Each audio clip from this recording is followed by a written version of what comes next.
and gentlemen, today we gather with heavy hearts but profound respect as we pay tribute to the humble nobleman, a true man of the soil, the late Bishop Noel Clarke. Here at the historic House of Assembly, the nation pauses to honor a man whose life was a testament of faith, service, and community dedication. Bishop Clarke's journey was one of humility, purpose, and unwavering love for his fellow Vincentians. As we stand to witness this solemn moment, we reflect on the extraordinary legacy he leaves behind. At this moment, live here at Parliament, we have the Honorable Prime Minister, Dr. Ralph Gonsalve, who is viewing the body and is now making his way over to acknowledge the family of Bishop Clarke. Alongside me, as your co-host, is Tamara Barrow. She's the co-host and education officer within the media unit in the Ministry of Education, and she's also a member of Pastor Clarke's church, at Layou Miracle Church. Vincent and the Grenadines, and it gives me a great honor to be here this morning as I pay respect to Bishop Clarke, a man who I admire, a man who I've grown to love, and a man whose service and dedication to the work of God here in St. Vincent and the Grenadines, in the Caribbean, and around the world has left a lasting impact. Here, the family members stand as the Prime Minister acknowledge and give his condolences to them. There are a lot of high Bishop members here in the House of Assembly paying respect to Bishop Clarke this morning. What we see right there is Prophet Andrew Clarke, his son-in-law, Carl Dixon, his granddaughter, Shauna, his daughter, Noel Dixon, and his lovely wife, Lady Clarke. The Prime Minister is also walking over to Gurley Miguel, former parliamentarian, and she was once, I think, Deputy Prime Minister, Prime as Minister well, yes. And Mr. Louis J. Straker, he's from Layou as well, so he would have had a long relationship also with our bishop.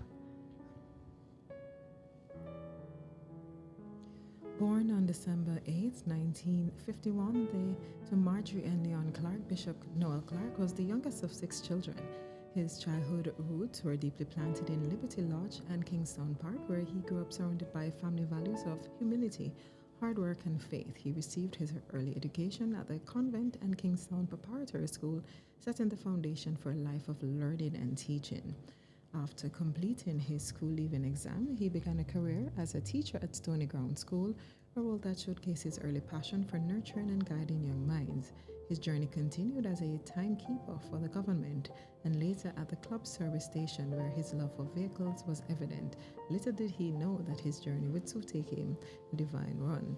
At this moment, we have Speaker of the House, Rochelle Ford, who is signing the registry and paying her respects to the family as well. In the back there on the outside, we see Honorable Minister of Agriculture and his wife, Sabota Caesar, and Dr. Brown Caesar, also here to pay their respect to Pastor Clarke.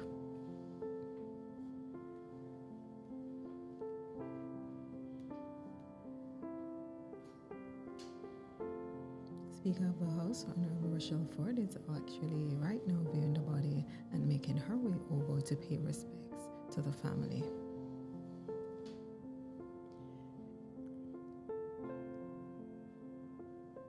And the legacy of Bishop Clarke, we can't even start to really discuss the true impact of what he has for a whole generation. I mean, if we even look at St. Vincent alone, we're talking about a generation who grew up and seeing Pastor Clarke's face on television For over 30 years. Over 30 years. So that's a generation right there. I mean, and for those who had even gone before and those who are still coming, in fact that, everybody knows Pastor Clarke.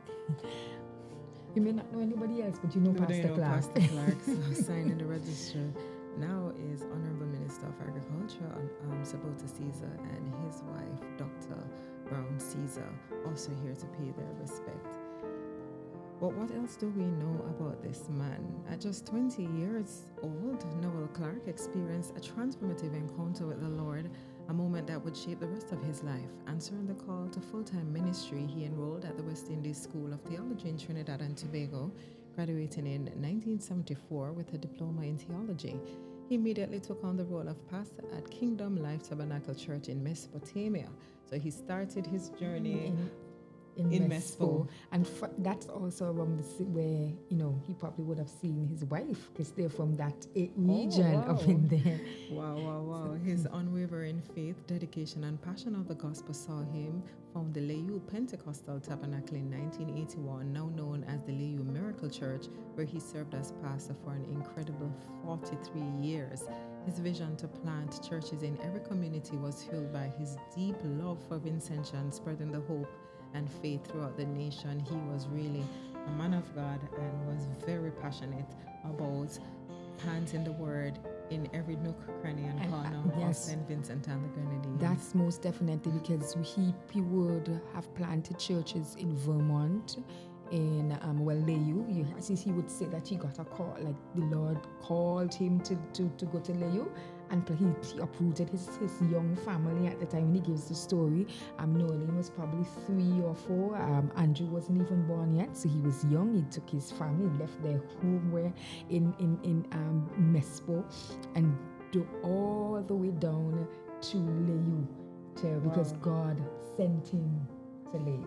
So he obeyed that call. And he obeyed that call. And he planted churches in Spring Village, the Spring Village Pentecostal Church, in Vermont, the Vermont Miracle Church, the Pembroke Pentecostal churches also, as well as Layou. And he would have, had influences in other churches around St. Vincent and the Grenadines. Sir Louis Stricker is now signing the registry. Even though he would have been here earlier, he's making sure that his name is written in that book, so the family, when they look at it at a later time, would realize that he was here to pay his respect, and he's now heading over to view the body of Bishop Clarke.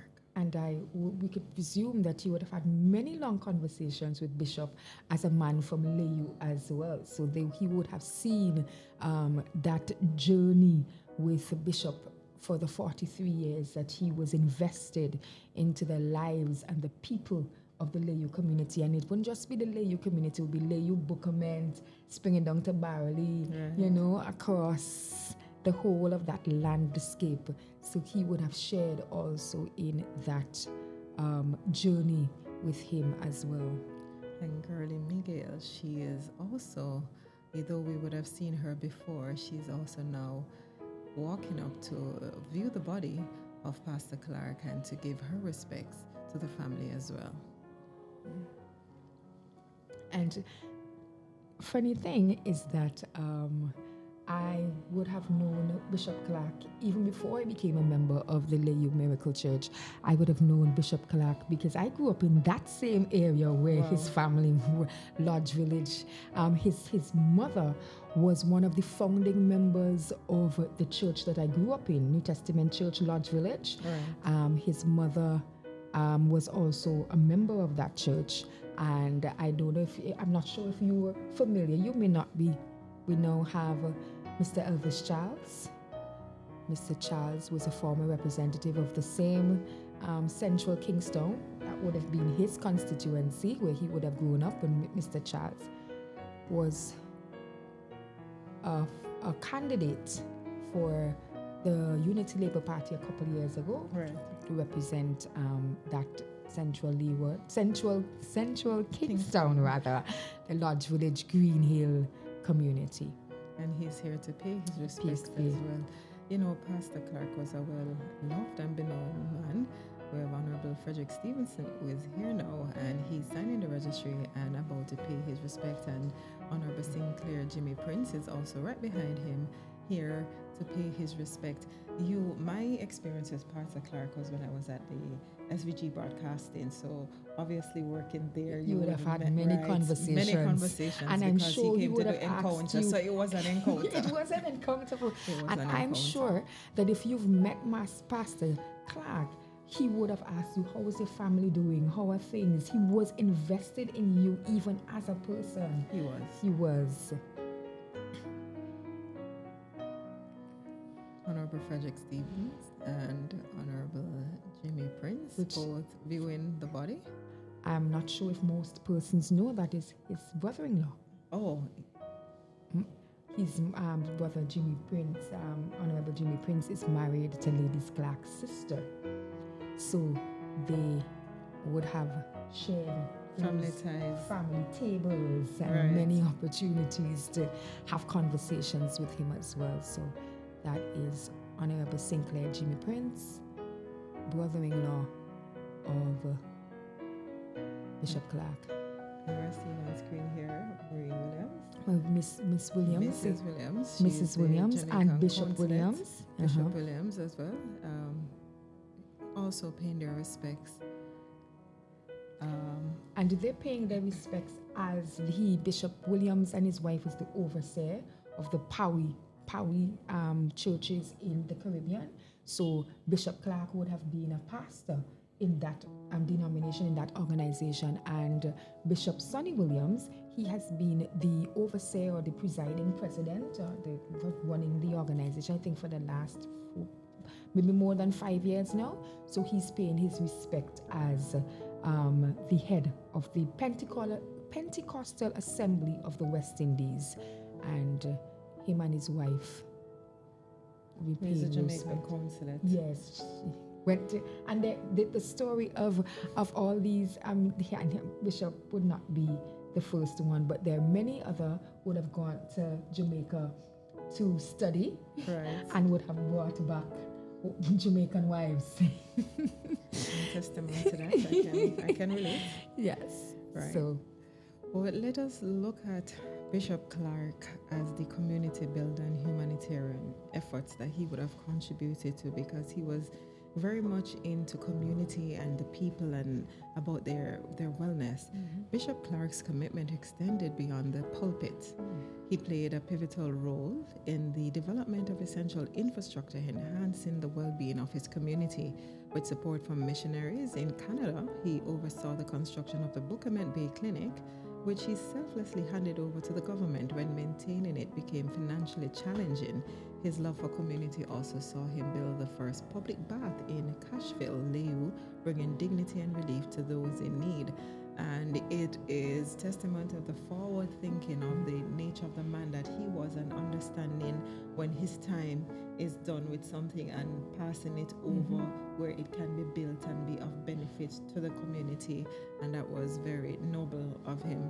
And Bishop was a true developer, because he didn't just develop their spiritual lives, he looked at them holistically. So he invested in their education. He would have had the Layou trade school, so he was not just invested in their spiritual life, in their education, making sure that they're skilled for the workforce. So at Layou, though the school is not operational, it was a staple in the Layou community. A lot of persons would have passed through, gotten their plumbing skills, gotten their carpentry skills, gotten their cooking skills from the Layou Trade School. And even now, the school is still being used for TVET programs within the community, so through the adult and continuing education. Which is an honor to him, because he is a man who will love that kind of thing. We see members of the community coming here. It's a rainy day in St. Vincent and the Grenadines, so some person would be dressed for the weather.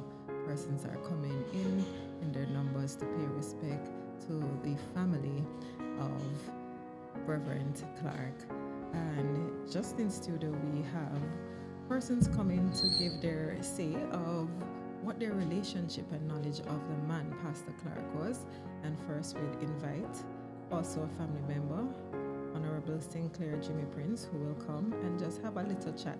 Jimmy, Honorable Minister of Health will come, and we'll also speak to Honorable Frederick Stevenson, who will share his knowledge of the man. Ambassador Perez. Ambassador Perez is currently in house, paying his respects to the family.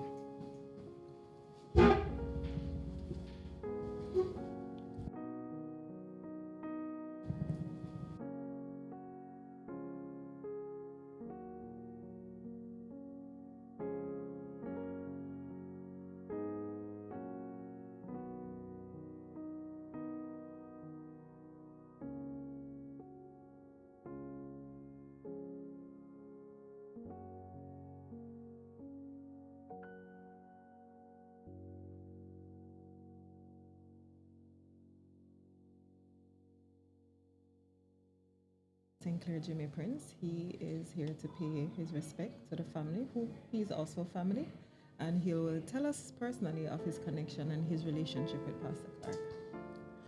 Well, thank you very much, and good morning to everybody. Just like by way of this medium to say how sad I am to be at this particular event today. For one reason or the other, I know Pastor Clarke for a long, long time. Of course, he's married to my sister, my wife's sister, and he has been a Mespo man, adopted for a long time. He came to Mesopotamia to start a church, the Pentecostal Assemblies of the West Indies Church in central Mesopotamia. And he started off in a very small building that we used to call the theater. It used to be a cinema in the valley a long time ago. And he started from those humble beginnings until he went further down in the valley and established the Kingdom Life Church, which is now the Kingdom Life Church. Still in Mespo? Still in Mespo. So he stayed a little while in Mespo. He started the church there. I remember too that even though he was a pastor, he bought a bus, we call it gospel train, Right. and he used to run from Mespo to Kingstown every day. And of course, that's how he met Wife. his wife, because she's from Mesopotamia. All So right. he started a church and he got a wife. Oh yeah, one of the good things about Pastor Clarke is that he was not restricted to the four walls of the church. I mean, he extended himself outside. I think he was true to the biblical injunction that as much as you do for the least of these, you've done it unto me. So he didn't stay in the church. I think in the community, he was a community man, was loved by everybody. He was a jovial guy. He was able to mix the gospel with what exactly was happening on the ground. And he took that to Layou, right? I remember him involved in the establishment of the trade school in Layou, and you know how important that was at the time. He was way ahead of his time in terms of thinking and education. He had a big bus he used to see him in, where he used to always have foreign missionaries coming to help people build a house, to put on an addition or whatever it was. So Pastor Clarke He was impacting the yes, community. he was not just a preacher. He was a community preacher. You know? Wow. He was a man who understood his environment inside of the church and outside of the church. Having of great faith, I might add. And he dabbled in the media because I met him when I was at Exactly. SBG Broadcasting So, as the TV pastor. Right. And most journalists, most broadcasters who were associated with SBG Television and what we call National Broadcasting Corporation, they interacted with Pastor Clarke quite a lot because he used to be up there every Wednesday, was it? Yes. I think once a week, and then later on more frequently. But I just said that to say that he wasn't the ordinary pastor, and he at one time was more or less the face of Pentecostalism, if I should coin that word, in St. Vincent and the Grenadines. He was well known throughout the country, and his family, his friends, his parishioners would miss him dearly. I would certainly miss him dearly because he was a very good confidant. He was a mentor to me in some ways. He always encouraging you. You meet him And he anywhere. always genuinely care about the Yeah. person. Yes. It wasn't every conversation with him. He tapped into, are you okay? Yes. Checking on Yeah, your well-being, yeah. not just a general, how you doing, and you pass and you said, I'm okay. My experience with him, he would definitely check in on the individual to make sure that you are okay. And I thought Sure. that was very important. Very, very important. We have the Minister of Ecclesiastical Affairs now, Curtis King, now at the casket side. To continue though, that what I was saying is that he was a genuine man. He didn't pretend. He didn't put on anything. What you saw, what he got. That was Pastor Clarke, a person who would speak to everybody, for every walk of life. Of course, he did so well in terms of his duty to his fellow man that the government thought it was prudent and appropriate to make him acting deputy governor general. So he served. Big achievement. Exactly. So he served in the humblest of positions, at the same time at the highest. Nice. Right. Okay, and that I think was very important, and it characterizes the man very well. Thank you so much for sharing such insight with him. And I know, especially if you can think of him as a man who is down to earth and humble, he certainly is so. Frederick Stevenson, Honorable Minister of.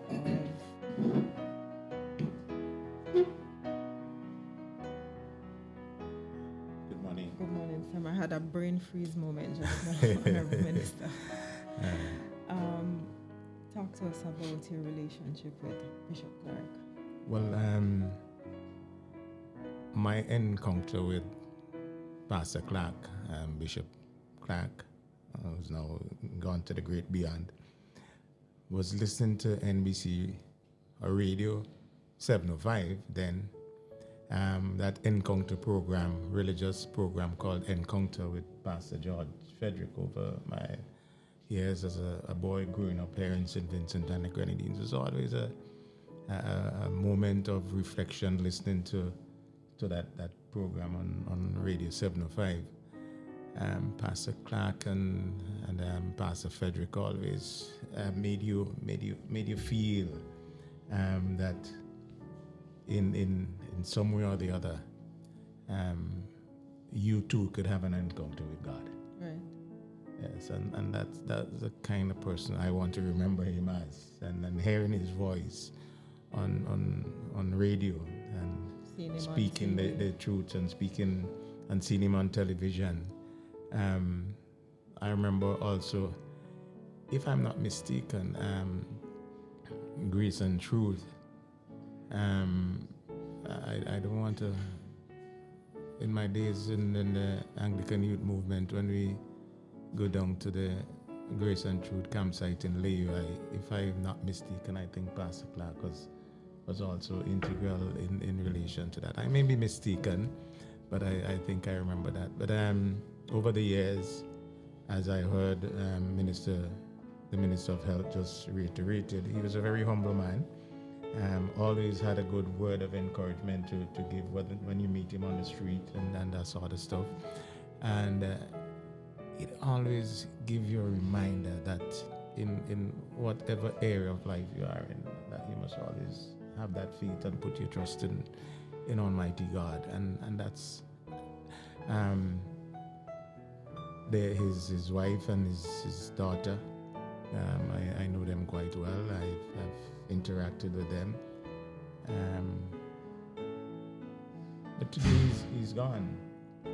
But I'm sure that his memory would live on, and I hope that on SVG TV and that we'd have some re-encounter of those some replays of some of those programs for the younger generation, those who come after us would see and have an understanding. Yes, it has a great impact, and as Minister Prince quite rightly said, that the government of the day saw it fit to elevate him to the position of acting Governor General's deputy in St. Vincent and the Grenadines for his contribution. So he served the church at the highest level, and he also served his nation, and he loved quite well at the highest level. To his family, his wife and children, and all who is the members of the church family, I extend sincerest condolences on the passing of Pastor Clarke. May his soul find rest in the God he loved and served. Thank you very much. Thank you so much for taking the time out to share with us this morning on your experience and relationship with Pastor Clarke. He played such a pivotal role in the development of the essential infrastructure of this country, and though you're Minister of Foreign Affairs now, he would have contributed in that sector back then, yes, in terms of the different missionaries he brought in and stuff. So exactly. Not applicable to your time in that capacity, yes, but still is I met him in different capacities when I was Minister of Social Development. He was also there. He reached out to ask for assistance for persons who were in need and that sort of stuff. And that was the kind of individual he was. He wasn't asking anything for himself as an individual. He asked for the support for friends and families and persons in need. And I was happy to have met him along the way. Thank you. Thank you so much. Minister Frederick Stevenson, for taking the time out to share with us. We just saw the Cuban official, Mr. Echeverry, who came to pay respect to the late Bishop Clarke. Back with me is my co-host, Mr. Mara Barrow, who will continue in the discussions as a member of his church and somebody who's a family friend and knows him very well, continue to share into giving us an understanding, a better understanding of who Pastor Clarke or Bishop Clarke is or was in a very personal and interpersonal way. I just want to piggyback on something that Minister of Health, Prince said about Pastor Clarke being ahead of his time. Because when you're thinking about a small island like St. Vincent, having televangelism, you would have seen all of that on the big screen. If you had cable, the TBNs, but the insight. And that is how we knew Pastor Clarke was really connected to his move, and he understood the time, and he understood, his calling. This was a man who knew his call. He knew his calling, he knew that this was going to be a trend. I mean, little St. Vincent, you're in your black and white television, and you're watching Encounter, and then, when you transition to the color, he was still there. And it extended beyond the pulpit. Beyond the pulpit. And even with the thrust of TVET now, and he would have many years ago started a trade school, and not knowing at that time that TVET is going to be, a big thing. But at that time, he was looking at improving the lives of his community. And he realizing that at the time, getting them a skill will get them a job. They'll be able to feed their families. So do you talk about the progressive of Pastor Clarke, even in situations where as Minister Prince said, he was way ahead of his time. Yes. He played a pivotal role in the development of essential infrastructure, which today we are seeing the benefits from in our TVET and other related programs. These selfless acts were not just mere charitable gestures, but they reflected his genuine heart for service and his unwavering commitment to improving the lives of others. And he truly cared about people. And that is something that is noteworthy of this man that we stand to pay respect to as a nation today. We can now talk about his media ministry and national influence because it's just a natural segue into this. Bishop Clarke was not just a pastor, but a charismatic preacher and influential voice across the nation. He became widely known as the pastor of TV through his weekly television program, The Encounter, which aired for over 30 years. Monday evenings became a time of reflection and spiritual growth for countless Vincentians who turned to hear the word of encouragement, rebuke, and wisdom.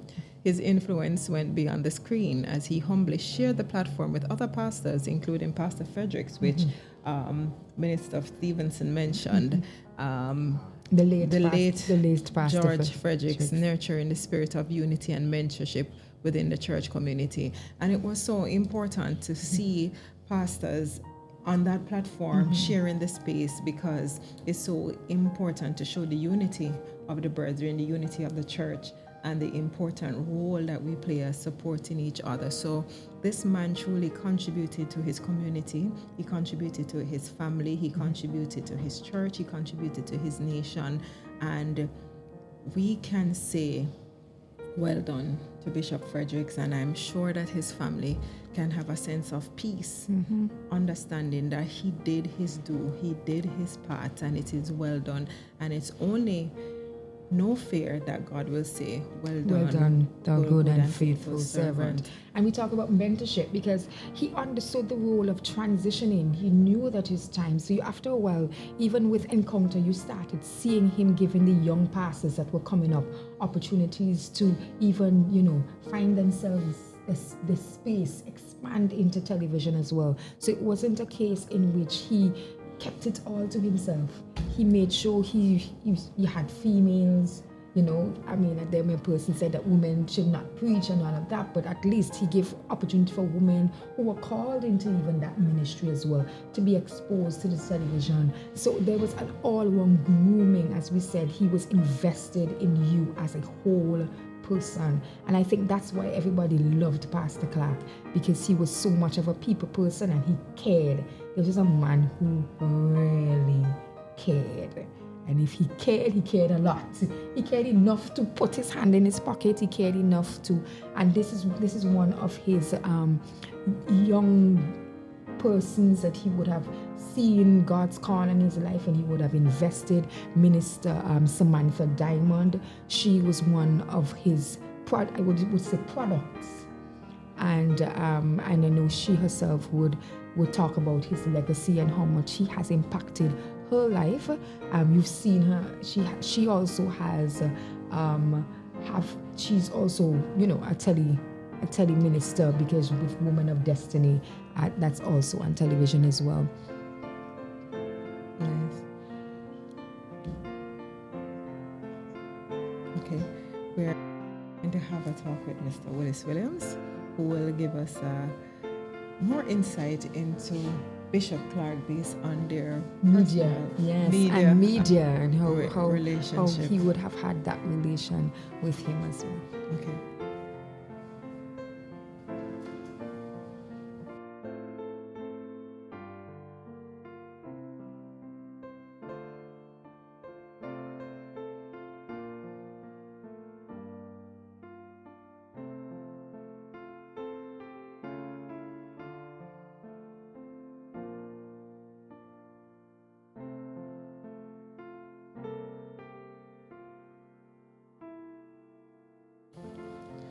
On the screen now we have Kissel Peters, Honorable Kissel Peters, who is here to pay her respects to the family.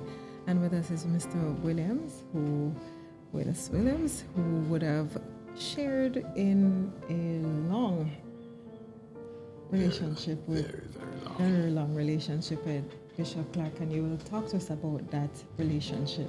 Well, I knew Bishop Clarke before Bishop Clarke became Bishop Clarke, or before he became even Pastor Clarke. So I knew Bishop Clarke when I was a very, very little boy, when he was a youngster. And he didn't even know that I knew him at that time. Wow. Because he used to come to my uncle for classes and so on. And I always saw this white fella coming to Uncle Conrad with another guy. I think he was a Knights. But something fascinated me about him. He was always down to earth, and he spoke about cars, and he loved driving and so on. And as a youngster, that captivated me. And lo and behold, as the years evolved, I became a close friend of his, of his family, really. My wife and his wife worked together. Right. And so we developed that family relationship. You know, to me, he was not a pastor.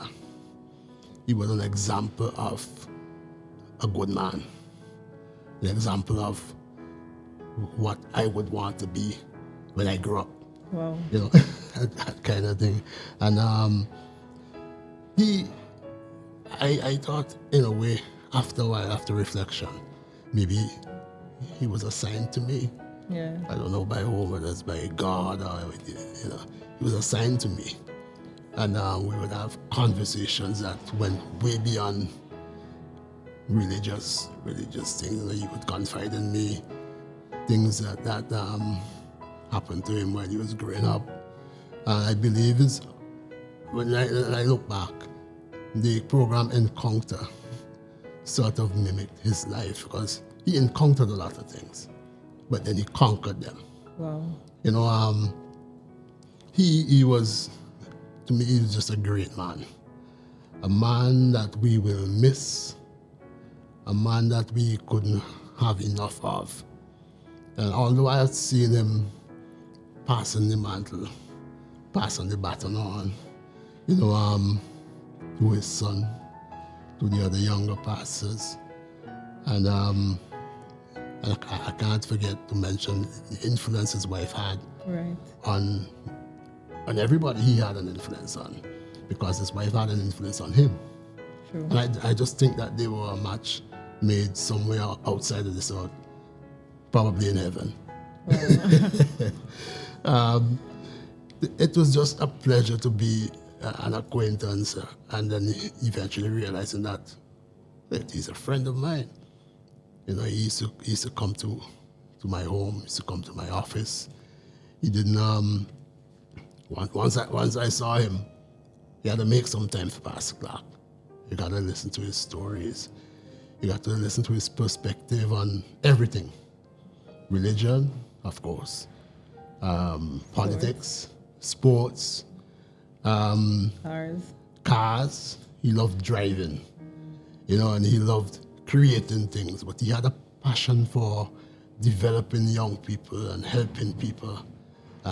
He had a passion for educating young people. He saw that education was really the way out of poverty, of crime, and maybe the way to a divine relationship with God. He thought people had to be able to provide for themselves so that they could be comfortable.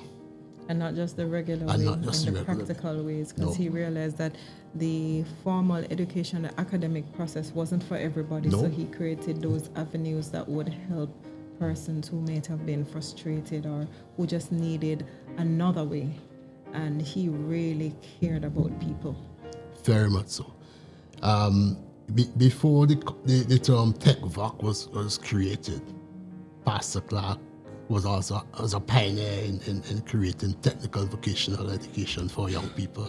He did that in Layou with his connections overseas, with all the people who had respect and trust in him.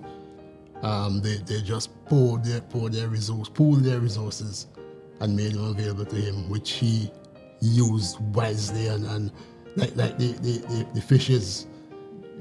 In the Bible, he multiplied those resources and they just became, From 5 Bible loaves and 2 fishes yes. to... Thanks to the help.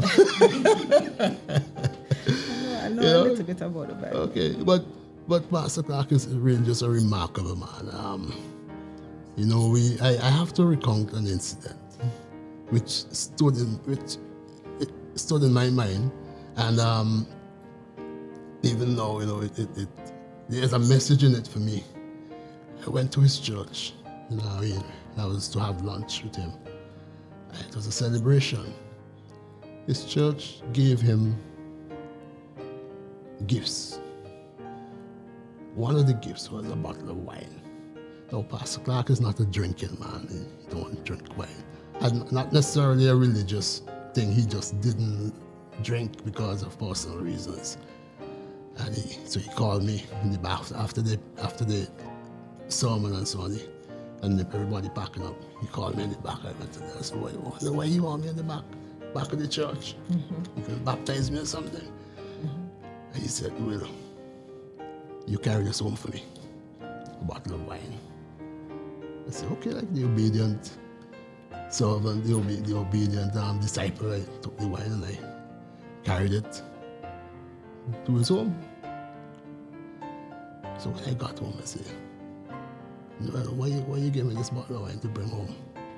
He said, boy, I will not be seen walking out of this church with a bottle of wine. Next thing they say, I was drunkard. I don't drink, and now I'm walking out with the wine. Although the wine was given to him by his congregation, he wanted to uphold a value that he taught, that he built, his conversations on. And he said he was not going to be caught dead walking out of that church with a gift that his congregation gave to him. Of course, he was humble and polite enough not to refuse it. Right. But he wanted to please his own Moral integrity, but not offend the whole intention of the gift. And so I got a lot out of that. It's humility and resilience. And how he finessed the situation. And how he dealt with that relation. No, there's nobody I think knows about this. I probably shouldn't have even spoken about it. But just like how it did something for you, it will speak and show us the greater side of the integrity of that man and how he used humility but wisdom to deal with a situation that would not put another person to slunder. Also, he was a lover of music, good quality music and sound. That was essential to him. Speak to us. Well, about that. I was resisting going there because that's where we really knitted a lot. He would always come to me for not necessarily advice, but for an opinion on the sound in the church and the development of the youth band. And at one time I paid a couple visits to them Saturday evenings, working with them, working with the young people. I think Andrew was a major recipient of that.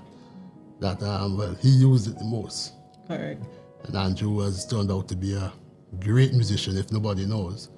And of course, beyond that,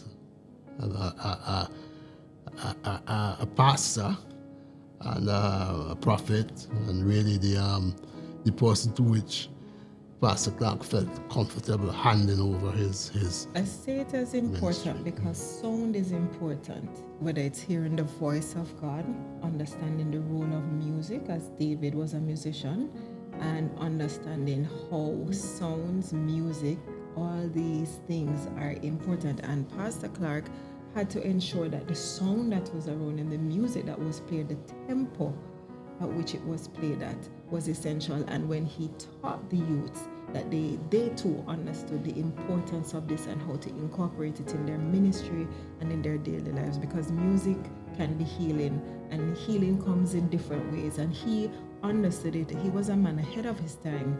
He understood these things on levels that persons maybe looked at on the surface, but he looked at it at a different level and got advice from experts like you to help fine-tune these things. Well, definitely. He had a vision. He saw music as, of course, useful in the temper and in creating an environment Of worship. but also of development. And he thought that musicians were people who were organized, people who had a passion and a patience And discipline. And he tried to, not more than just getting the song out of it, it's really getting them out. It's like building a football team. It's really getting people together and getting people to do. It was another thing that people could knit with. Right. You know, and if you did it well, it comes back to serve the nation, serve the church, serve the community. And his quest for good music was not just in the church. He really wanted to see the community and Layou in particular, because Layou is a place where you find a lot of musicians, a lot of calypsonians, but you'll be surprised to know many of them Started passed in through the church. that church. I have to say it was a pleasure knowing Pastor Clarke. I don't think we have gotten enough of him. He's a small man, but I think he has left large footsteps to fill. He has touched the entire Vincentian population, the Caribbean population, because he was with Paui and so on. And internationally, he is renowned and respected. And for a humble man, the man who's humble, who he has no airs about him, you know, he has no problem taking off his jacket and rolling up his sleeves and changing your tire for you and He actually enjoyed that. He enjoyed that. That was part of his ministry, doing things for people. He's and I see Pastor Bishop Sonny Williams, who was a friend of mine as well, but once I see Bishop Sonny Williams, I think I must take my leave. All right. Well, He Mr. would Williams, have a lot more to say than I will. Mr. Williams, thank you so much for taking the time to share more than a tad bit of who this large man was, small in stature, but large in the fruits that he bared and the contributions he made to community, to country, to his family, and how he operated with integrity and he operated the way God would command us to live, not necessarily quoting scriptures, not necessarily always saying God, but in his actions, in his daily way of life. Everything he attempted to do was a representation of Christ, and I think that is the example of how God intends us to walk, and his walk was a testament of that. And again, we're all comforted in knowing that he lived in such a way that when he gets to that place, God would say, well, good thou, good and faithful servant, and we should all attempt to live in that way so we too can hear those words. That's well said. I could add anything to that. I mean, his life was a counsel to me, to everyone. I think his life was testament to what Christianity should be, what Christianity is. And just looking at him alone and seeing you. And for him, I think he found a way to do it easily. Because it was his passion. To make Christianity look like an easy thing and without committing himself, without, going over the edge. And somebody I would always emulate. Thank you so much. May his soul rest in peace, and may his family continue to strive. And I know with Sister Clarke and his children, Noeline and Andrew and grandchildren, and they all have in them a seed already planted, which will blossom and make their grandfather and fathers and husband proud. Thank you so much.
We are live at the public viewing of Bishop Noel Clarke, and I have the privilege of sharing the viewing with one of my closest mentor and friend, Bishop Sonny Williams. It's probably the first time that I'm getting to interview you, and it's not on the bestest of moments, but still it's a pleasure being here with you, Bishop. Oh, well, certainly. These moments are like, you're reflecting on a great life. Mm-hmm.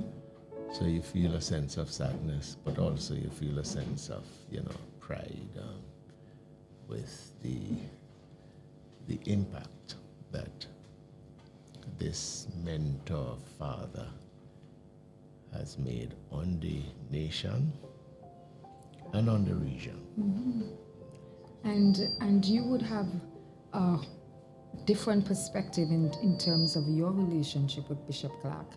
I mean, as you would have grown up in New Testament Church, Lodge Village, where we would have pastored, and you would have had interactions with him then. And then when you became a member member of the Pentecostal Association of the West Indies now, and then pastoring alongside Bishop Clarke. And then when you assumed the position as overseer of the Pentecostal Assemblies of the West Indies, now having direct, I wouldn't say direct organizational support of the church that he himself would have pastored all these years. Talk about that transition and the influence that he would have had on you growing up, and sharing those platforms with him. All right, so let me see if I could sort of be brief, put it all together. When I returned from studies and I assumed the role as pastor of the Liberty Lodge New Testament Church of God, I always remember Pastor Clarke because I had to walk past his parents' home, and he used to always be there, you know. And I was like a greenhorn, just my introduction to pastoring.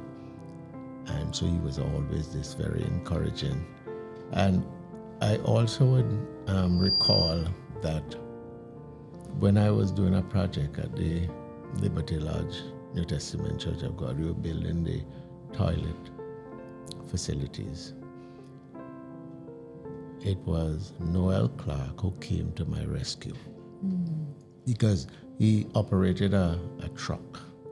He used to transport banana, and the same truck could carry sand and aggregate. And I remember him, going to Brighton Beach for sand, and also the quarry used to be in Edinburgh on the hill, and we went there for the stone to make this block. Very helpful, in my early days as a pastor. And then, we joined together when I became a part of the fellowship of the Pentecostal Assemblies of the West Indies, and I became the pastor of the Glad Tidings Tabernacle, and then I assumed the role as presiding bishop of the St. Vincent and the Grenadines district, and then further the general bishop. But I must say though that I was his leader, but he was my father. And you could see the blend there.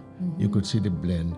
I give all respect to Bishop Clarke, because the St. Vincent and the Grenadines district owes this hero a depth of gratitude, because he is as old as the district. He's a long-standing member. The St. Vincent and the Grenadines district started in 1967, and that was a year when he gave his heart to the Lord. So he has been with the district ever since, and he has been such a church planter. He has planted the Kingdom Life Tabernacle in Mespo, the Layou Miracle Church, the Vermont Miracle Center, the Pembroke Pentecostal Church.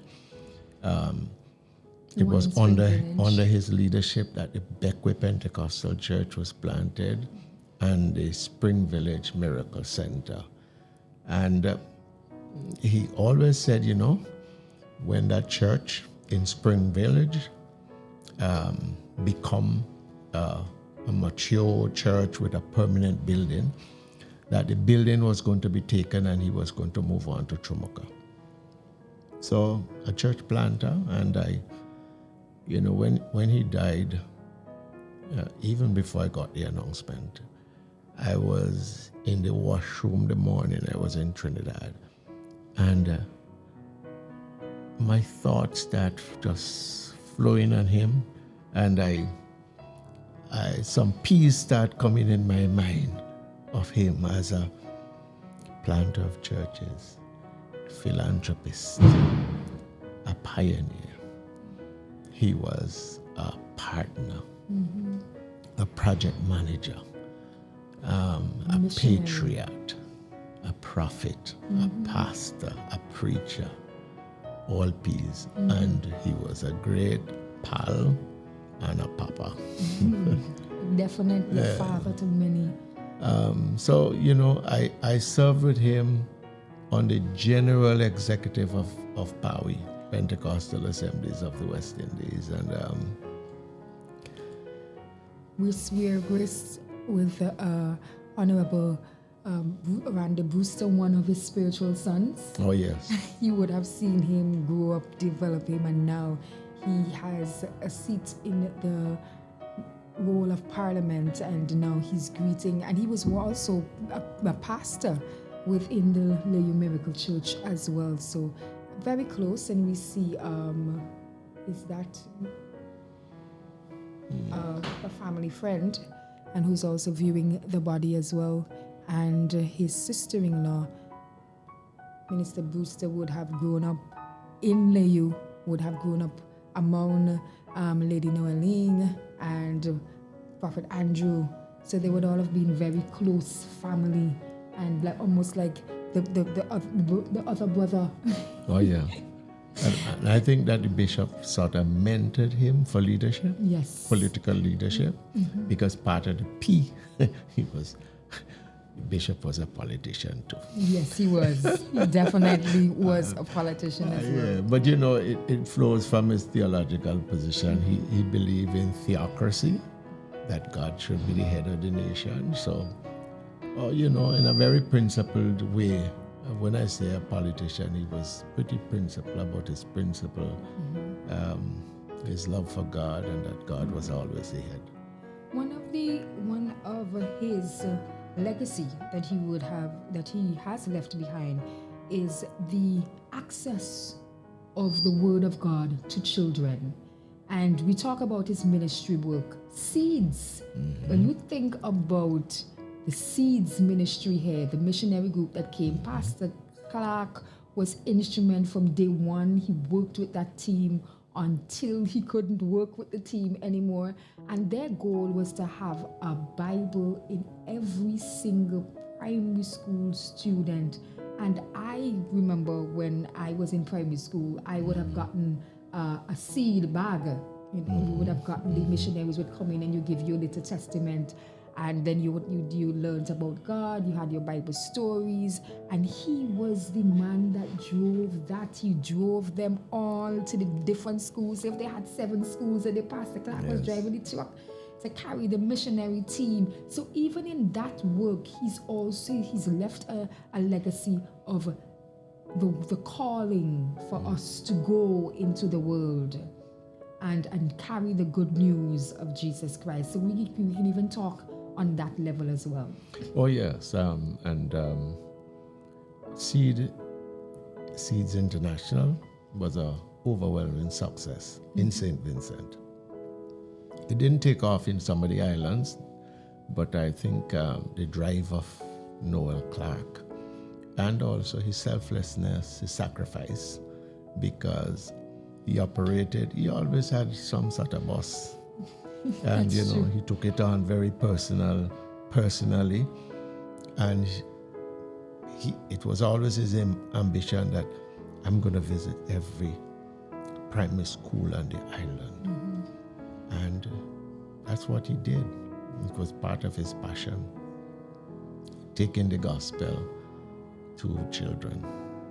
And we are seeing a lot of products of even that ministry here throughout St. Vincent and the Grenadines, because I am sure that if you go around to a lot of the current leaders of our country, they would say, oh, you know, I even get a pass about the little Blue Testament, the green bag, and I know the little green book. You even got I think you got pens and you got pencils and you got stationery, notebooks, all of those things. He was also impacting our lives even at that young age in terms of ensuring that the gospel was, and the fact of the matter is that when you gave a child a seed bag, that child is carrying that bag home. Yes. So you're seeing the connection of every home having the word of God. So the progressive nature of Pastor Clarke in ensuring that, the parents may not come to church, but I'm making sure that there is a presence of God in that house with that little testament and that Bible and the stories that the children, because I know he would say, you have to go home and tell your parents about what story you learned today. So he was making disciples within us, even at a young age, to tell our parents and our grandparents about Jesus Christ. And I witnessed that personally because my grandson, my first grandson, so I saw the bag. the bag was present in my house. And him reading the workbook, because this is a workbook, and following through with the lessons and so on. So outstanding job for Bishop. We could also talk about the Layou Trade School. Yes. Which has been mentioned a lot this morning. Yeah. The fact that he was such a man ahead of his time, and the role that he would have placed in ensuring that whatever he impacted was whole, if you understand the word in its entirety. So I am not just speeding you physically, but I am ensuring that your development is holistic. So education-wise, I'm making sure that you are able to provide for your family, because he was so much of a family man.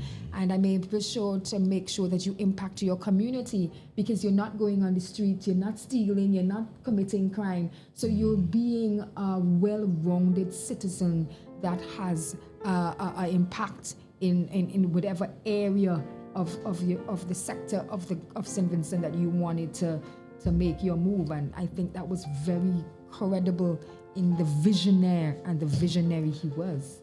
Oh yes, and so whether it be in education, but we could talk about health.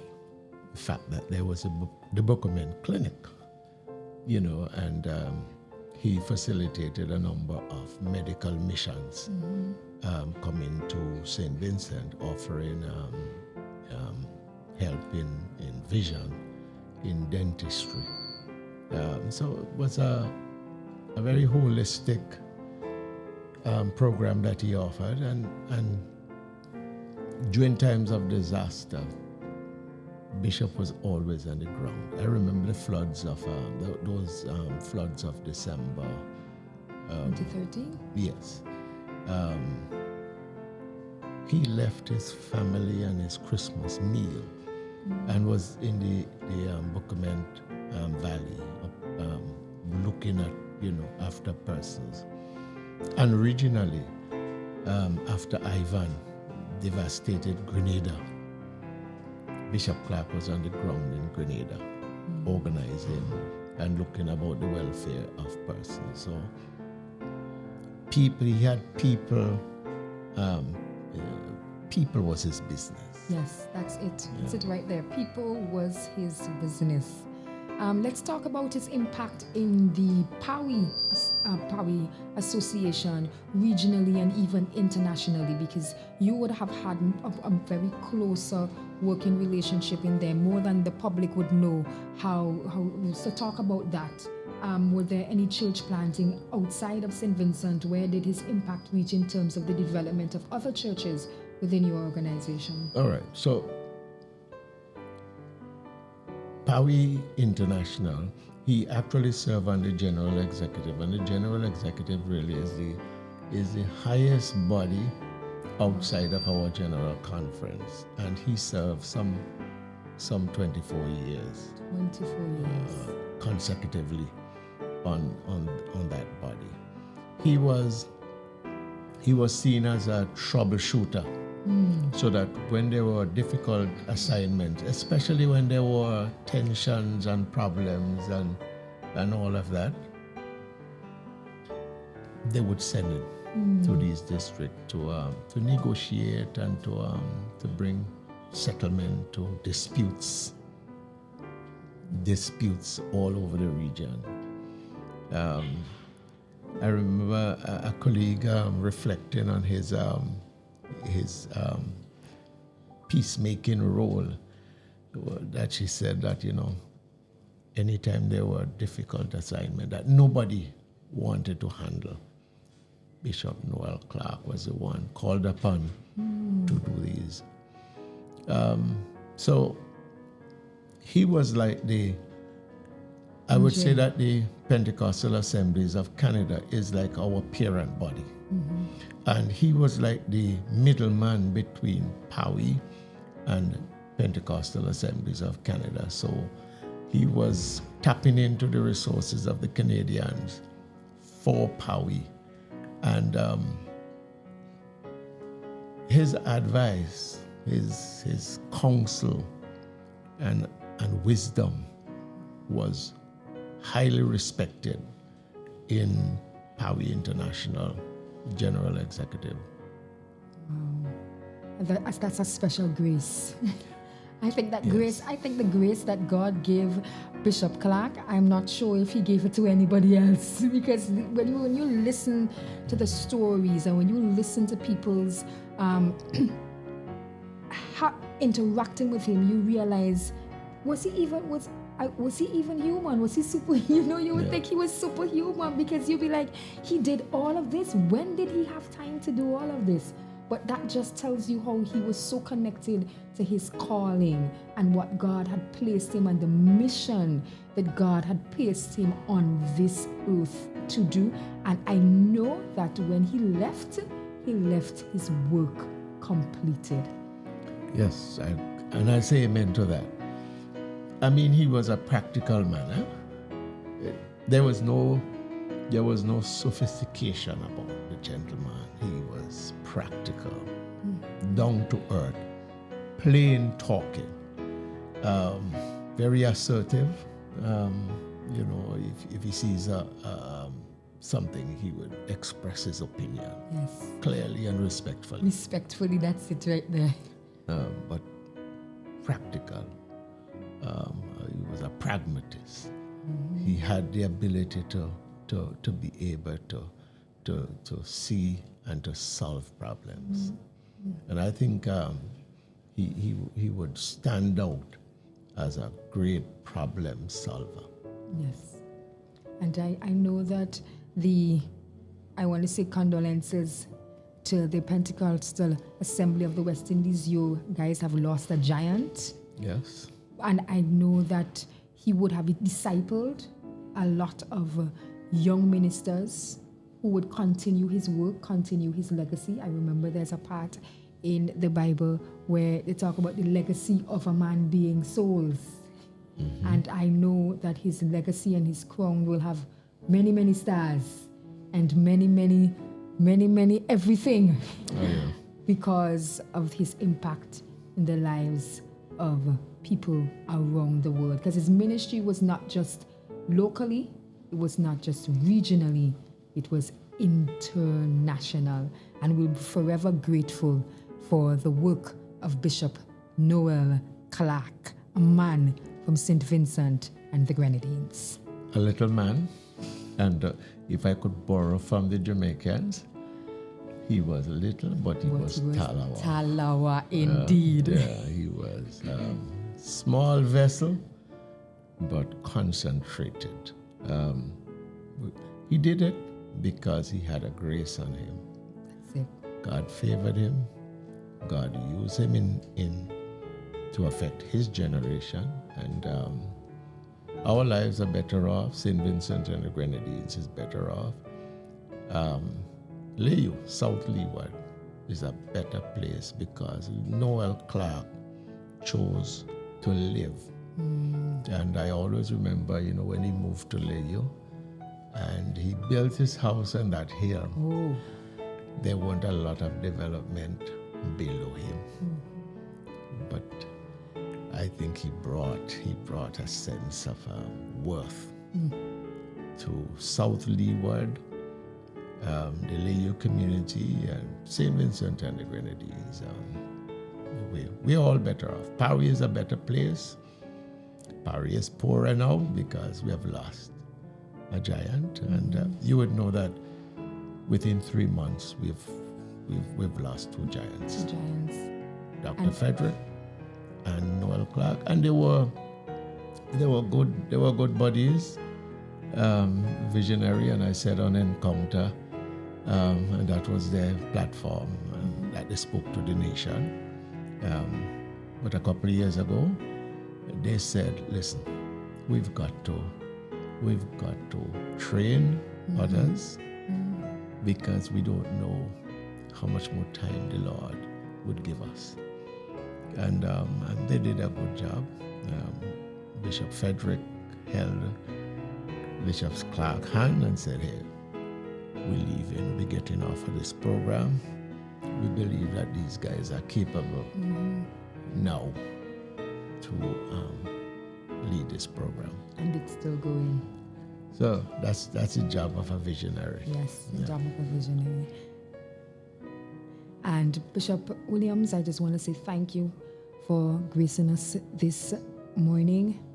I know tomorrow will be a grand celebration of his life. Oh, yes. I'm looking forward to tomorrow. Like if it was my birthday, I'm looking forward to tomorrow. Like if it was my birthday, because I know Layou will be on fire tomorrow, because we are sending home the giant Bishop Clarke, not just with music, but with every single breath that we're giving him tomorrow. And I'm looking forward to that. And I know that you are as well.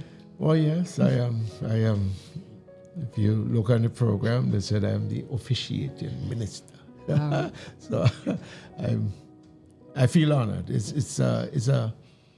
I would do this with a sense of honor. A sense of pride. I am rare honor. Yeah. Rare honor. Rare honor. Thank you very much, Bishop Williams. And we also have here with us Honorable Minister. I said I was going to say Bishop Brewster. Probably I'm prophesying into his future. But yes, indeed. When he's finished with politics, he has a home in that role. Dr. Brewster, I want to say thank you. Welcome. Thank you. Tamara, if I may call you that, you can. for having me here this morning. It's a very trying morning for me. I'm trying my best to keep it together, because for those of us who knew Bishop Noel Clarke and our relationship, it was one that brought a lot of joy to me. I want to remember him for some of his best days. Very inspiring. Small man, but he carried such a presence, that some of the things that I saw him when he was in his element, I adopted a couple of them, especially as it relates to leadership and management, because a lot of us, we may know Bishop Clarke for just, the household name, Pastor Clarke. You would see him on television, on Encounter. You would see him in Kingston, in the streets. And one of the things that I am chuckling on the inside, because when you see him in Kingston, sometime you would see him in a short pants on a slipper. And he would go and make his runs in the bank. And, one of the things that stood out to me was his humility. And I have adapted that saying, because, even after I was elected, sometimes we still head to town, because we had a little rendezvous. Sometimes he would call you, say, Randy, what are you doing? Say, I'm going into town. You want to go up to the bank and so on? I say, yeah, sure. And, we would go, and his memories are very vivid to me. He has been a source of strength for the community and the people of Central Leeward. And I want to start basically with the young people, the children. If you took a survey a few years ago and you go across the length and breadth of St. Vincent and the Grenadines, a household name for a lot of the young children would be Pastor Clarke. Pastor Clarke.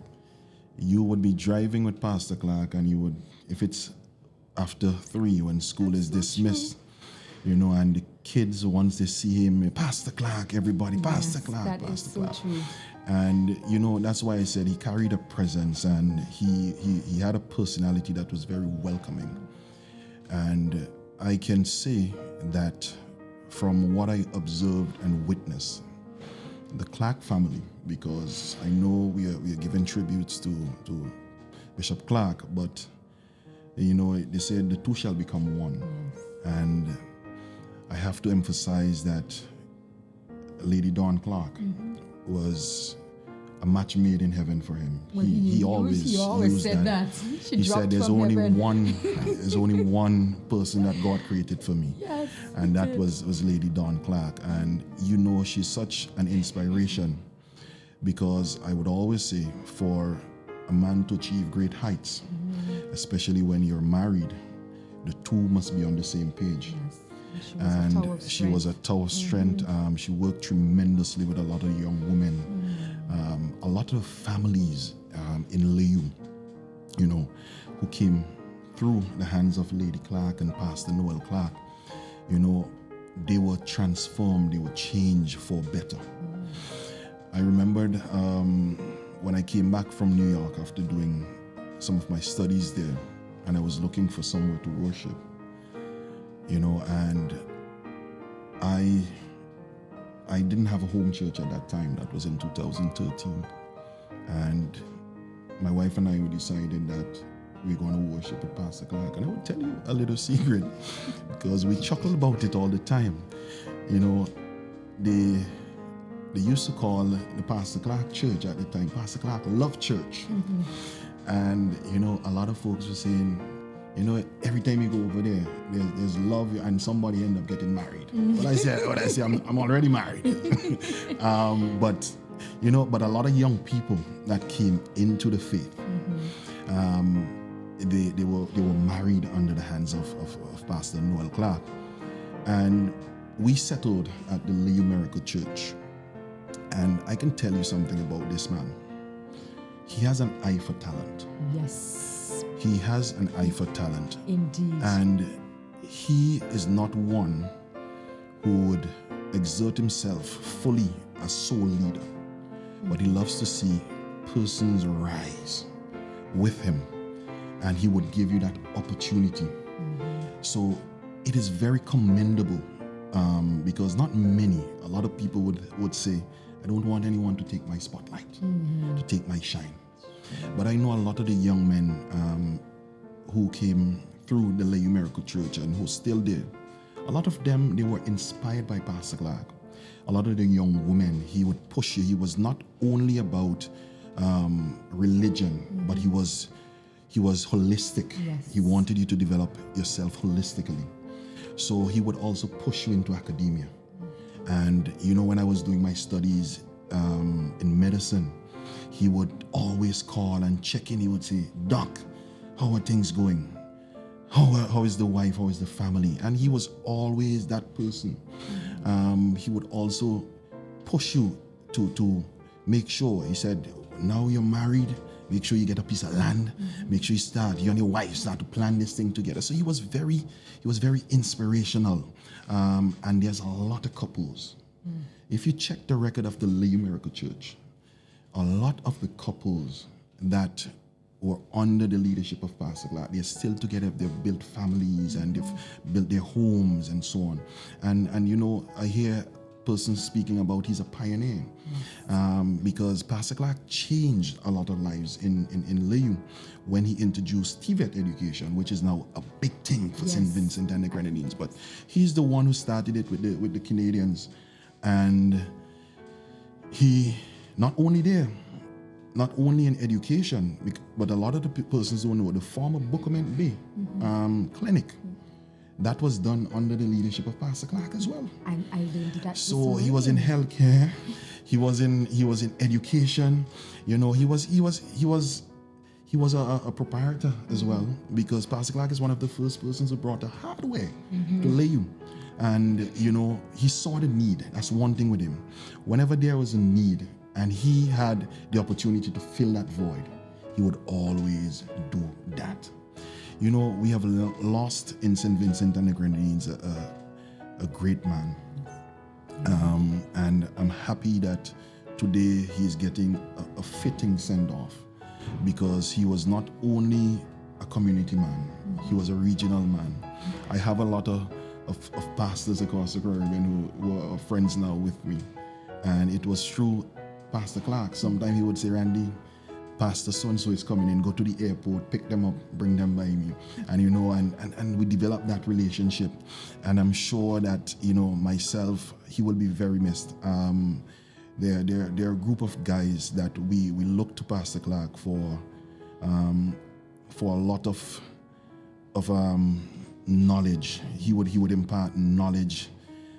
Listen, the man was just magnificent. Magnificent human being. And if it's one thing I learned from him, he said in my walk in ministry, he said, not everyone will stay with you. But you have to remain a good shepherd. He said, not everyone would agree with you, but you have to remain a good shepherd. And I know Prophet Andrew Clarke. We're now seeing him here, and his adopted son is there as well. That's Steve Samuel, who lived with Pastor Clarke. And if you know Andrew and Steve, they were always together. This was all. These were my friends. And Carl Dixon, who is his son-in-law. I'm telling you, this man was just remarkable. Touched many lives. Yes, his daughter-in-law. Prophet Andrew's. That's Prophet Andrew's wife.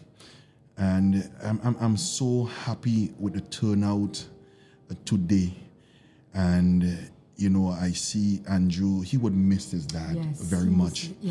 And Noel. And his dad was so proud of him. Oh yes, absolutely, absolutely. Loved how God had really transformed him. Yes, and he was so proud of and I know that as I know, Pop said, he really cannot fill his father's shoes. Oh, it's huge. It's huge. It's huge. It's too huge to be, and I know that. And Pastor Clarke was doing a bit of everything. Yes. Pastor Clarke was a builder. If you were constructing your home and you didn't have an overseer or foreman, you can call him Pastor Clarke and say, even if you're overseas, he was trusted. Yes. He was trusted by many. By many. And they would call and say, Rev, I need your help. Yes. Could you help me with this project? He was always on board. And the big bosses, there's so much to talk about the man. The man has such a rich history. The fact that they said that he would leave Layou, transport students all the way to Georgetown. I'm like, wow. Yes. And there's a program that he did for many years. And it was like very difficult to get him away from it. It was the Seeds program, where he went into the schools and he would impart the love of Christ to a lot of the students. And even when he was getting up there in age, and he still wanted to be on board. He still wanted to be on the train. And not only that, but a lot of young people who were a part of the Seeds program, they elevated themselves in ministry, and they went above and beyond to help a lot of the students here. And this is why today, it is a day of mourning, yes, but it's also, this is the day that the Lord has made, and we will rejoice and be glad in it. And even though it's a sad time, I'm happy with the legacy that was left by Bishop Noel Clarke. And my wife who is looking on, my son, he was so fond of Pastor Clarke. there were a time Granddad. his granddad. Everybody's granddad. Yes, and one time he was sitting next to Pastor Clarke, and Pastor Clarke in his usual fashion would hug him. And he said, Pastor Clarke, you smell nice. and Pastor Clarke said, yeah, it's my cologne. So he said, I want a cologne like that, Pastor Clarke. And you know, from that day, Pastor Clarke has influenced that little boy for me so much. At his age, he wants cologne now. He said, I have to smell like Pastor Clarke. You know, and my daughter as well, very fond of Orano, and the entire family. And I'm happy that our family, the Brewster family, we were able to meet such a tower of strength. There were many times that, you know, he would help us as a family, and there are many other families that can testify of his goodness and how much he has imparted a lot, you know, for them to be where they are today. Listen to me, the Layou Miracle Church will never be the same, but we are happy with the life that he lived, Yes. with everything that he did in his community, in the region. And I heard Bishop Sonny, who spoke a while ago, you know, the encounter when it was in black and white to transition into to colored. So he was a televangelist, you know, and he was one of the first who brought televangelists here to St. Vincent and the Grenadines. And the region too. And the region as well. And you know, I am looking forward to tomorrow because it would be a grand time. Yes. We would celebrate, and we would give God praise and thanks for the life of Pastor Clarke and for the many blessings that he has bestowed upon many persons through him. You know, because the Bible says the God would not come down and give it to you directly, but he would use a man to give you, you know, sometime a blessing that you're desiring so much of. And I can truly say that my life was touched and blessed by Bishop Noel Clarke. And, you know, the community of Layou. And I know he is a man who hails from Central Kingston, from Lodge Village area. Yes, my area. But he decided to make Layou his home. And, you know, if you sat and you listen to him, he would tell you a lot about the struggles of ministry, because being in ministry is not an easy thing, and being in charge is not an easy thing as well. But he would tell you about the struggles and how he came to make Layou his home, you know. And you know, Layou would always remember Pastor Clarke. Central Leeward would always remember Pastor Clarke. I saw him in the Christmas season. I was about to travel, but I said I have to go and see Pastor Clarke. That was before he took ill. And yes. And there are many days we spent in the porch. Me and him, sometimes I just go there and we would sit and we would chat. And let me tell you something, if it's one man I know was in tune with the current affairs of St. Vincent and the Grenadines, it was Pastor Clarke. He would not miss budget. He would listen to the budget presentation on both sides. He would give feedback, and he would give critique as well, and he would tell you. And there's something that he said to me while he was in the hospital, but I am not going to share it today. I want to share it tomorrow when I pay tribute to him, because it was very profound and important for me. And Lady Clarke was there. Auntie Nono, as I call her, Noeline Dixon, she was there as well in the hospital room when we spoke. I spent a lot of time with Pastor Clarke. So on behalf of my family, Yes, and we're seeing the family. yes, we're seeing, yes, on behalf of my family, my wife who's not here this morning, my extended family, who some of them are abroad in the diaspora, I just want to say my heartfelt condolences to Lady Clarke and the entire Clarke family, and on behalf of my constituency of Central Leeward, my council and persons, our heartfelt condolences as well to Lady Clarke, and on behalf of the government of St. Vincent and the Grenadines, because he served in capacity as acting Deputy Governor General for a short stint. And when they were looking for someone, it was just fitting for Pastor Clarke. Even though he said to me, I asked him, I said, how is this thing working out? He said, I don't really like the lot of police and things, because, I want to go in my short pants.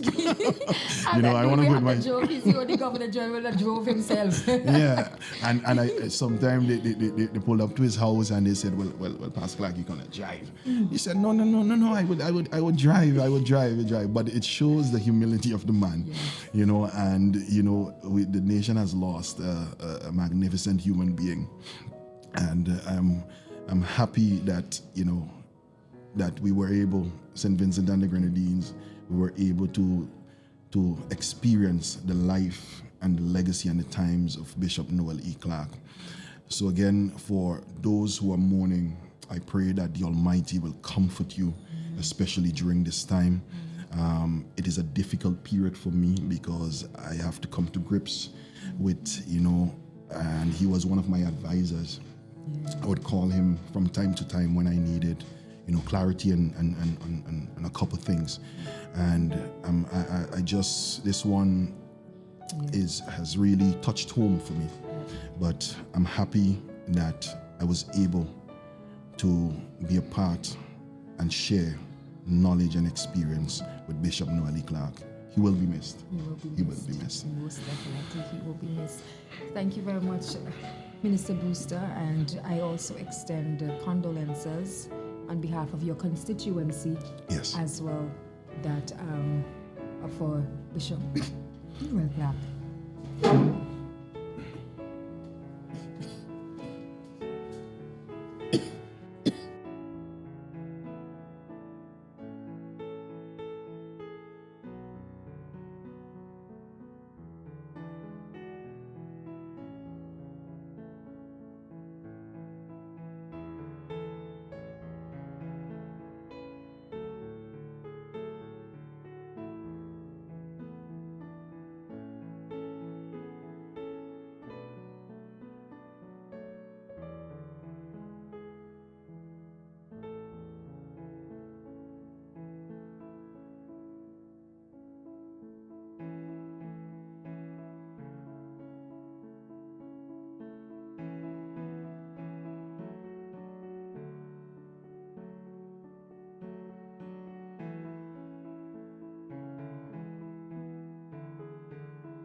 Elizabeth Walker, former Chief Education Officer. Children, we are seeing members of the Layou Miracle Church leadership now viewing his body. Just before this, we saw the family, his wife, sister-in-law, and sister-in-law as well, and his brother as well there also. And Lady Clarke and Pastor Bishop Noel Clarke, I think, were probably married for, if not 50 years, almost 50 years. It's a long time. That's been a long time. So this is the leadership of the youth department within the Layou Miracle Church, and one of his sister-in-law as well, Lady Clarke's, I think, youngest sister. She's there as well. This is Sister Pat. She is from the Seeds team. We heard a lot about the Seeds ministry and her impact with Bishop, in that she fell in love with St. Vincent when she came from. She's from Canada, part of the Seeds ministry, and after being here for a while, she fell in love with St. Vincent. Decided to make St. Vincent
can imagine it's a very challenging time. Yeah, it would be a very challenging time.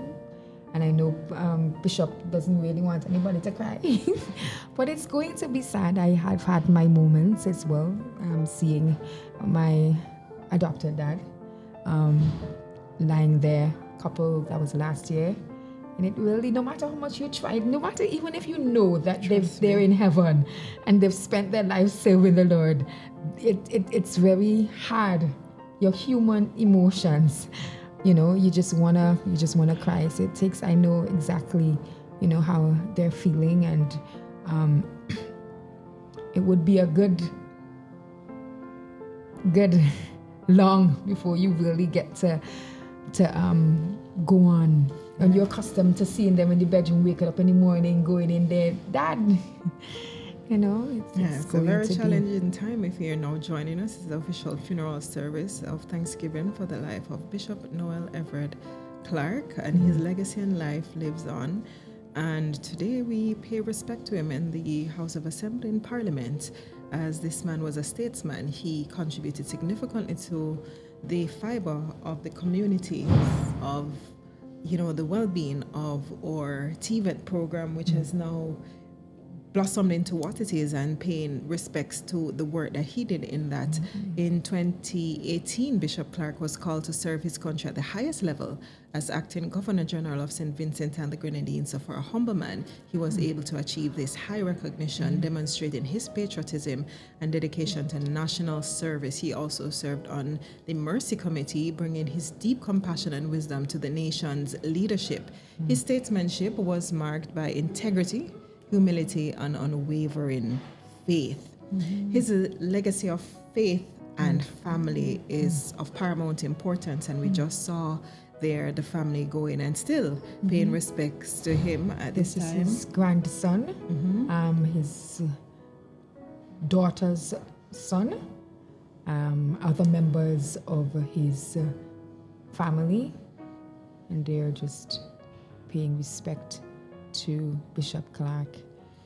Behind his remarkable public life, he was deeply convicted. He was very serious as a family man. Family was everything to him.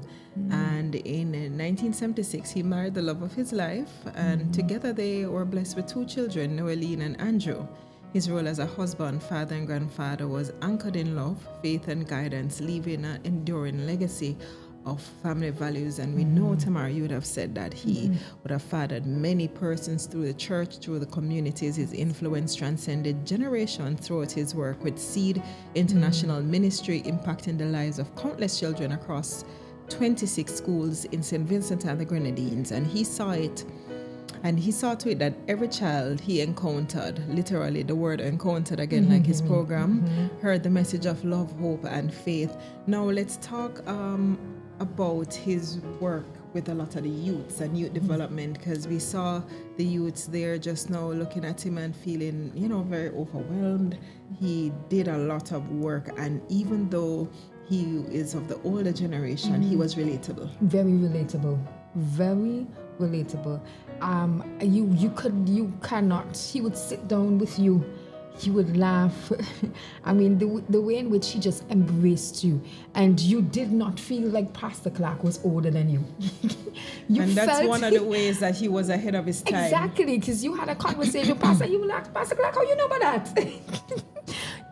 and as everybody said, he was well versed in what was happening currently. And he was so relatable. I mean, even if you didn't want, I guess persons probably shared a lot of stuff with Pastor Clarke. They probably never shared with anybody else, because he was open. He listened. He was not judgmental. He was not condescending. He made you feel as if that whatever you were saying was important. And then he offered his advice. And he offered his solution. And if it was it was a need for him to put his hand in his pocket, to pick up the phone and call someone, he made sure that your situation was resolved as best as he could. And I think a lot of persons are mourning the loss, even though they may not be his immediate family. His impact was... They're making way now to get the casket closed, and his body would be removed for today, and preparations would be made for the Thanksgiving service ceremony of his life tomorrow. I know, if you notice, I'm wearing black and white, and you're very colorful. It was a request that it was a request, and I want persons to know that if you are coming to the Thanksgiving and its special word on Thanksgiving and the celebration, the family has asked that we do not wear funeral colors. So no black and white, no colors that are associated with death, because we know he's with the Lord. Lady Clarke is wearing blue and I'm have a rainbow of colors.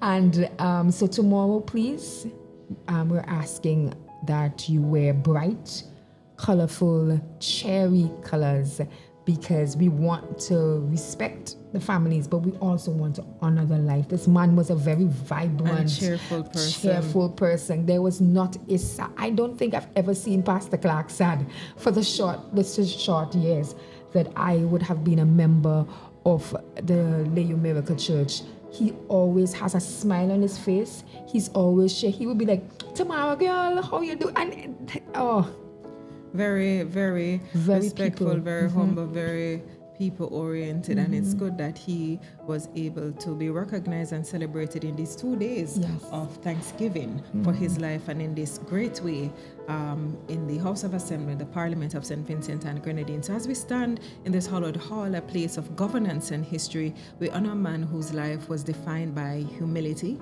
faith, and extraordinary service. Bishop Noel Clarke embodied the true spirit of a servant leader, dedicating his life to God, his family, his community, and his country.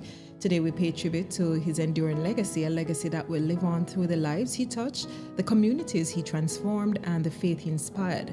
As we would have viewed his body laying in state, let us remember the words he often shared, words that urge us to grow in faith, to serve others, and to live with compassion and love. May his soul rest in eternal peace and his legacy continue to guide and inspire the nation he so dearly loved. Today we mourn not just the passing of a dear leader, a great leader, inspirational leader, but the loss of a national treasure. Yet we are also celebrating a life well lived, a life lived in honor of God, a life of purpose, a life of passion and of profound faith. Let us carry forward his legacy of continuing his work of love, service, and community building. The flag adorns his body. And as we conclude this live broadcast, we extend our deepest sympathy to his family, the church community, and all those whose lives were touched by this remarkable man of God. Thank you for joining us in honoring the memory of the late Bishop Noel Clarke. May his light continue to shine in our hearts and his legacy inspire the future of all generations to come. Tomorrow we are going to wrap up, and we will just continue to give you an idea of what is happening until his body is put in the hearse, and then he's transported until tomorrow, where the Thanksgiving service would be held. But you will just tell people again, for those who don't know, where they can come and be a part of the celebration of his life for tomorrow. So for those persons who were not able to come to the House of Parliament today, you can view his body at the Layou Miracle Church from 10 in the morning, and then we would be proceeding to the Layou playing field for his celebration ceremony at 11 o'clock. That would be officiated by the presiding bishop for the Pentecostal Assembly of the West Indies, Bishop Sonny Williams. We would have had a conversation with him in this broadcast, and then he would be buried in Kingstown. So his body will be carried back to Kingstown, where he grew up, and then it will be buried there. We will be laid his physical body to rest, but we know he's already worshiping with the angels in heaven. And Pastor Clarke loved his music. He loved to sing. He loved to dance. So I know he's probably enjoying himself right up there. Now, let's describe to them what's happening here with the officers. So the officers, we know that because it's a state funeral, the officers are the pallbearers. So they will be taking his body back out to the hearse, and one of the officers there, I think it's our second on our left, he is Grant, a member of the Layou Miracle Church. So the church body is representing in all capacity. Yes. You here being a part of the live broadcast to pay your respect. Grant in his capacity as an officer, serving as one of the pallbearers in the state funeral for him, and other members, contributing in as much as they can. Minister Brewster, Honorable Minister Brewster, who is also a member of the church and who shared earlier with us fond memories and his relationship with Pastor Clarke. And we see that he was a mentor. We see that he was a father figure. Yes. He was a supporting element in the lives of many, and he is fondly remembered and fondly missed. And we would have heard his regional impact.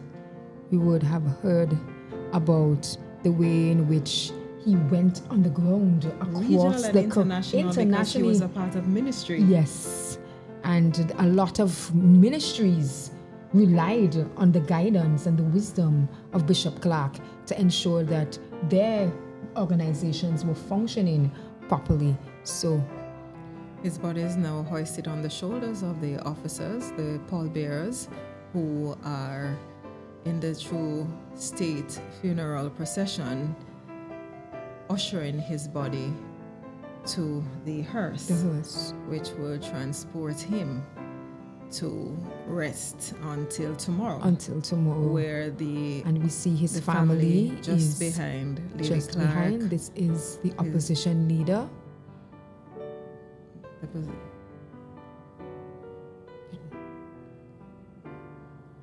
Friday. The opposition leader here paying his respects to the family.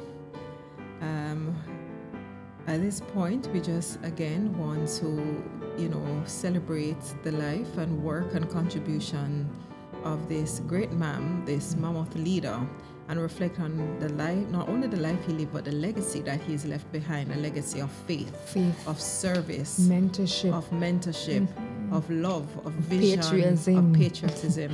And let us honor him by carrying forward his work, by embracing his values, and by striving to build a nation grounded in unity, compassion, and hope.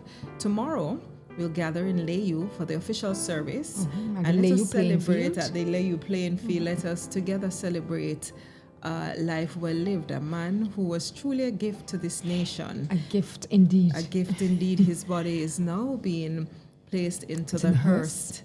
May his soul rest in eternal peace, and may his light continue to shine in our hearts, and may we emulate the good in him in all that we do. He's now being saluted, and the officers are doing their due diligence as we bid him farewell for today in this live broadcast brought to you by the Agency for Public Information in respect to the life of this man, the official funeral service of Thanksgiving for the life of Bishop Noel Everett Clarke. It was my distinct pleasure to serve you in this capacity as media officer at the Agency for Public Information with you, my co-host. Media officer within the Ministry of Education, Tamara Barrow, but also being here, just giving my respect as well as a member and a product myself of Bishop Clarke, and it's an honor. Thank you for journeying with us. Thank you for honoring the memory of late Bishop Clarke. May his legacy inspire us all, and the lives of people he touched, may the life that he inspires to live be one of purpose, one of faith, and one of love. For the Agency for Public Information, I'm Nika Anderson Isaacs.